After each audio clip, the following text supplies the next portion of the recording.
پہلے test match کا تیسرے دن کا کھیل ختم ہونے کے بعد پاکستانی کپتان بابر اعظم کی شاندار بیٹنگ۔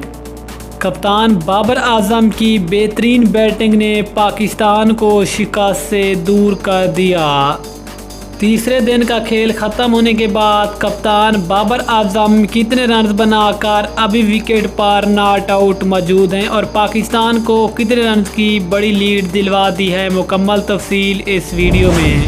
لیکن مزید تفصیل میں جانے سے پہلے اگر آپ چینل پر فرسٹ ٹائم ہیں، چینل کو سبسکرائب کر کے ساتھ میں لگی گھنٹی کے بٹن کو پریس کر دیں تاکہ کرکٹ سے جڑی تمام خبریں آپ کو سب سے پہلے جہاں پر ملتی رہیں۔ السلام علیکم، ویلکم ٹو حسین سپورٹس۔ آپ کو تفصیل سے آگاہ کرتے چلیں کہ پاکستان اور ویسٹ انڈیز کے درمیان پہلے ٹیسٹ میچ کے تیسرے دن کا کھیل ختم ہو گیا اور تیسرے دن کے کھیل میں کپتان بابر اعظم کی زبردست بیٹنگ بابر اعظم نے پاکستان کو شکست سے دہانے سے دور کر دیا۔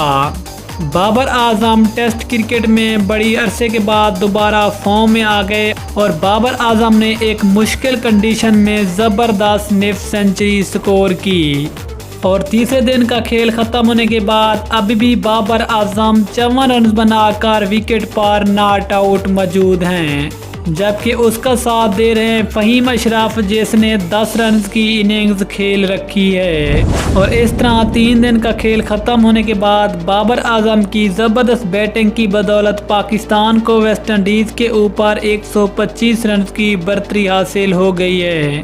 لیکن تیسرے دن کے کھیل میں سب سے زیادہ مزے کی بات یہ ہے کہ کپتان بابر اعظم بڑے عرصے کے بعد ٹیسٹ کرکٹ میں فارم میں آ گئے اور بڑی زبردست نصف سنچری سکور کی۔ انشاءاللہ ملتے ہیں کسی اور زبردست کرکٹ نیوز کے ساتھ، تب تک کے لیے اللہ حافظ۔ پاکستان زندہ باد۔